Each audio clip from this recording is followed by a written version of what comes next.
Yes Rajya Sabha ఎన్నికల schedule విడుదలైంది. తెలంగాణలోని 2 స్థానాలతో పాటు ఏప్రిల్లో 10 రాష్ట్రాల్లోని 37 మంది రాజ్యసభ సభ్యుల పదవీ కాలం పూర్తి అవుతోంది. దీంతో కేంద్ర ఎన్నికల సంఘం ఆయా స్థానాల్లో సభ్యులను ఎన్నుకోవడానికి షెడ్యూల్ విడుదల చేసింది. ఈ నెల 26న నోటిఫికేషన్ ఇవ్వనున్నారు. మార్చి 16న పోలింగ్ జరగనుంది. మార్చి 5న నామినేషన్లకు, మార్చి 9న నామినేషన్ల ఉపసంహరణకు గడువుగా ఉంది. మార్చి 16వ తేదీన ఉదయం 9 గంటల నుంచి సాయంత్రం 4 గంటల వరకు పోలింగ్ జరుగుతుంది. అదే రోజు ఫలితాలు వెల్లడిస్తారు. అయితే తెలంగాణలో బీఆర్ఎస్ నుంచి కేఆర్ సురేష్ రెడ్డి, కాంగ్రెస్ నుంచి అభిషేక్ సంఘవీల పదవీ కాలం ఏప్రిల్ 9తో పూర్తి కానుంది. ఈ 2 స్థానాలకు ఎన్నికలు జరగనున్నాయి.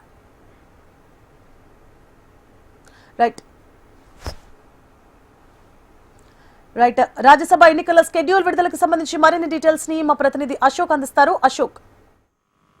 సువర్ణ, దేశవ్యాప్తంగా 10 రాష్ట్రాల్లో తెలంగాణతో పాటు మొత్తం 37 స్థానాలకు సంబంధించిన రాజ్యసభ ఎన్నికలకు సంబంధించి కేంద్ర ఎన్నికల సంఘం ప్రకటించింది. ఈ 26న నోటిఫికేషన్ విడుదల కానుంది.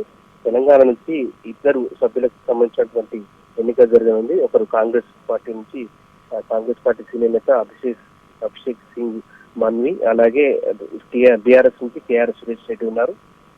ఈ నెల 26న నోటిఫికేషన్ వస్తుంది. నామినేషన్లకు సంబంధించి మార్చి 5న ఉంది. అలాగే స్కూట్ని మార్చి 6న ఉంది.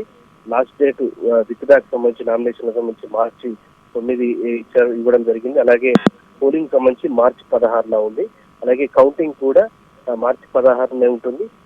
దీనికి సంబంధించి మొత్తం ప్రాసెస్ అంతా కూడా మార్చి 20న క్లోజ్ అవుతుంది. సో తెలంగాణ నుంచి 2 ఎంపీలకు సంబంధించి రాజ్యసభ సభ్యులకు సంబంధించి వచ్చే నెల 9 నుంచి వాళ్ళ పదవీ కాలం ముగిస్తున్న నేపథ్యంలో ప్రస్తుతం ఈ నెల 24న నోటిఫికేషన్ అనేది, ఆ తర్వాత ఎన్నిక జరగనుంది. సో దీనికి సంబంధించి అటు కాంగ్రెస్ పార్టీ నుంచి బీఆర్ఎస్ పార్టీ నుంచి కూడా 2 అవకాశం ఉంది. సో వారు ఎవరిని ఎంపిక చేస్తారనేది మాత్రం ఇంకా ఇప్పటి వరకు చర్చ జరగలేదు. Thank you for the updates Ashok.